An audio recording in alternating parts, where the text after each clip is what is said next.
Alright, welcome to our video for Unit 9, Day 4. We are continuing to talk about surface area in today's lesson, so make sure you are following along with that. And this does relate back to the same lesson we had learned last time about surface area, but today we're talking about pyramids and cones. Okay, first up will be pyramids. So I actually want you to take that notes packet and turn back to the very front where it looked like this, so we can talk about what a pyramid and a cone actually are. Okay, first of all, a pyramid is a solid with one base this time. There's only one, and faces that meet at a point. The faces that meet at a point, these other faces are always triangles. Okay, this figure is called a triangular pyramid because the base is a triangle. Most of the time, the base will end up being on the bottom, but that's not always the case, as I'll show you with some of the examples. All right, so in this case, this option number 1 is a rectangular pyramid.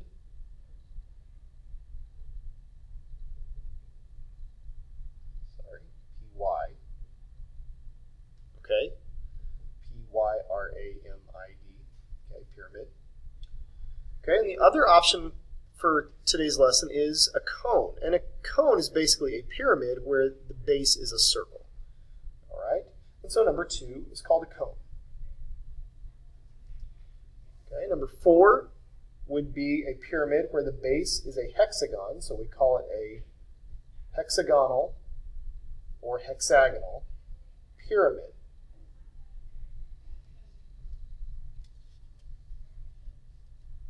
Okay, number 8 would be another rectangular pyramid.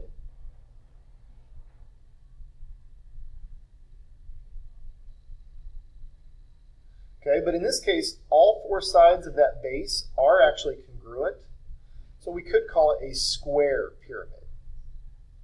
Okay, when you think of the pyramids, the famous pyramids in architecture that are in Egypt and other parts of the world, most often those are square pyramids where the base is a square. Okay, and then the last pyramid we have to talk about is number 10. Okay, this is another triangular pyramid.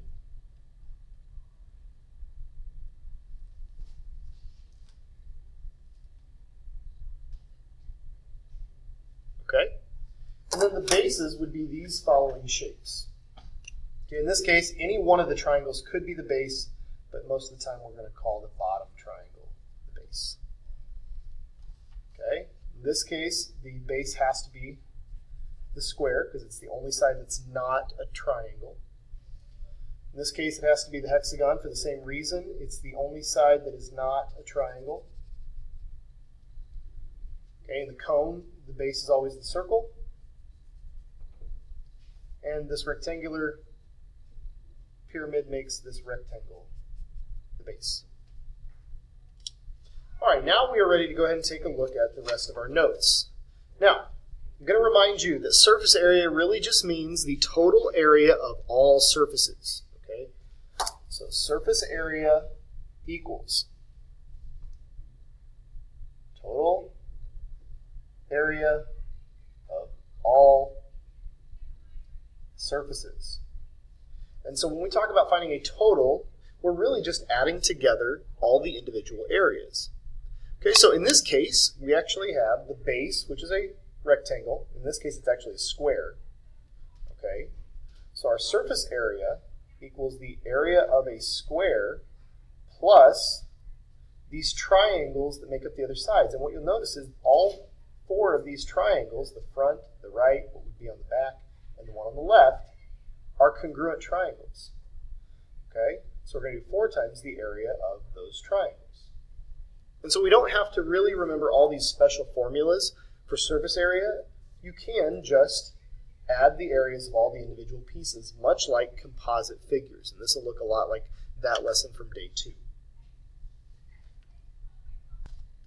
And so we talked in class about when we take these 3-dimensional solids and we unfold them and cut them apart, we get the shape of a net. And so this would actually be the net of this pyramid. Okay, we have the base. And then we have these 4 triangles on each side that we could fold up to make the pyramid.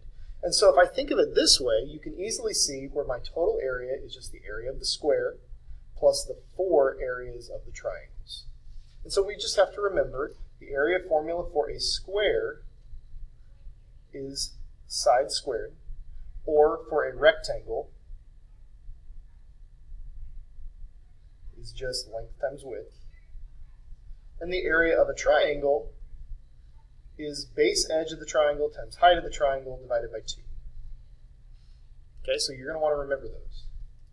So let's actually calculate this. The area of the square, 8 times 8, or 8 squared, will be that part. And then we have 4 of these triangles. The base of each triangle is also the side of the square, 8. The height of this triangle they've drawn in for you is 11.7, and that's all over 2. And so now we just have to do some calculations. 8 squared is 64. And then when I do 4 times 11.7 divided by 2, 8 times 11.7 divided by 2 times 4, I get this.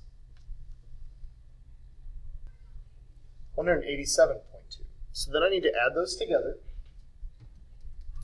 And our total surface area is 251.2 square meters. Okay. All right, number 2 is very similar to this. So we're not going to do that one. We are going to move on to number 3. That's where this gets a little bit different, because what they give you is the actual height of the pyramid. So this is a little bit different, okay? And so I need to help you do some work first, okay? And so what I'm going to do is I'm going to highlight some of this. I'm going to use a different color for part of it. Okay, this line to the middle of that base is at a right angle to the entire base. That means it's at a right angle to any line on the base. And so I'm going to continue this line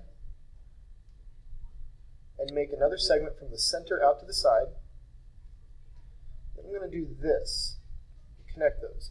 And so what I've actually done, it's kind of hard to see, I've actually created this little cross section of the pyramid down through the middle, this little wedge. But that shape is a right triangle. So this pink shape that I've drawn here is this right triangle, where this is the 3-foot segment, okay? And then this ends up being from the center to the side, that's half of the full square at the bottom, or 16, so that's an 8 feet segment. Because what I really need is the height of this triangle, this solid line here. So that's this segment. Well, then it's just Pythagorean theorem. 3 squared plus 8 squared equals that squared, which is the height of your triangle. Okay? So the height of the triangle is what I'm going to find here by doing Pythagorean theorem. I'm going to use the H instead of a C this time because it's representing the height of each of those 4 triangles. Okay, and it's about 9.54. All right, it's the square root of 73 if you're keeping track of this. Okay, and so it's about 9.54. So that's what I'm going to use. All right, so now I can move on to talking about surface area. All right. Okay, surface area is equal to the area of the base. Okay, once again, we could think of it like this. Okay, the area of our base, it is a square again, 16 times 16. So what I'm going to do for that area, plus all 4 of these triangles. Okay. Now the base edge of the triangle is 16. 16 times the height of the triangle we just found was about 9.54, so that's what I'm going to write. And that's all over 2. Base times height divided by 2 is your area formula for a triangle. And then I start to simplify. And we get this. 16 squared is 256. And I did catch a mistake, and hopefully you caught it too. The hypotenuse of this triangle I made, this H, height of your triangle I found, is not 9.54, it's 8.54. Okay, and I just made a little mistake there. So let's fix that before we go on. Hopefully you're paying attention. It's 8.54, and so when I multiply 16 times 8.54 divided by 2, and then times 4, I get 273.28. So all 4 of these triangles on the side of your pyramid add up to that area for their surfaces, plus the square on the bottom has an area of 256. So our total area for, or surface area for the pyramid is 529.28 square feet.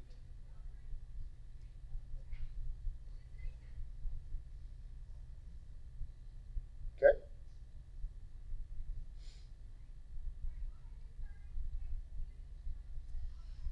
All right, so what I want you to do, I want you to try and do number 4. The base this time is this triangle on the bottom. So when we do our base area, okay, we're finding the area of that triangle on the bottom. And so since they've drawn in this diagonal, or this line cutting down through the middle of that triangle of 8.7, that's H for that triangle, okay? And then this 10 of all these sides is the base of that triangle. But then the 3 triangles on the side have a height of 6.7. Okay, so that's a different height. And so our surface area this time is going to be my base area first, 10 times 8.7 over 2, because that's the area of the base triangle. Plus, I only have 3 triangles on either side. Okay. And their base is still 10. Their heights, however, are this 6.7. So base times height there is 10 times 6.7 over 2. So I've got a little bit of calculations to do. I'll let you guys do that and then check your answer. All right, if you need any more time, pause the video. Otherwise, this is what you should get. 144 square inches. Okay? All right, number 5 would work out very much the same way. And so we're going to skip over that one. All right, and in this case, number 6 isn't as hard as it would seem. On number 6, the base is a hexagon. It's a regular hexagon, so we've already given you the area for that. Okay, so surface area is just that 93.53 for the base area, plus we would have 6 triangles on either side, or on all the sides, times the area of one of those. And they're all going to be the same size because they all have a base of 6 and a height of 11.3. So we do 6 times 11.3 all over 2. Okay, and so I'm going to have you pause the video and do those calculations. Save a little bit of time in my recording for the video. Pause it to give yourself time to do that, and this is what you should get. 296.93 square yards. Okay, let's go ahead and go to the back of that page. Okay, when we talk about surface area of cones, we are going to use the given formulas, okay? And so this is the one I want you to pay attention to. Okay, pi r squared is just the area of the circle. That's simple enough. But whenever I were to cut out the side of a cone, think of a paper cup that you might see at a water fountain. When we cut that out, it is not a rectangle, it's not a triangle, and so it has a little bit different formula for finding the area of that part, and so we just use that, pi r times this L. This L is considered what we call slant height, just the height along the slant, kind of like the height of those triangles from our pyramids. And so all we have to do is plug that information in to our formula to find the surface area of a cone. So for this cone, the radius is 7, and the slant height is 11.4. So surface area is pi times that radius of 7 squared plus pi times the radius of 7 times that slant height of 11.4. And then we simplify those calculations. This part becomes 49 pi, and this part, 7 times 11.4, is 79.8. And so we still have pi after that. When we combine these like terms, we get 128.8 pi, and whenever we multiply those, we get a total surface area of about 404.64 square meters. So what I would like for you to do is to try and do number 8 on your own before you come to class. The video won't cover this. Okay, but I want you to try and do number 8 and even number 9 before coming to class and see if you can try and find those surface areas.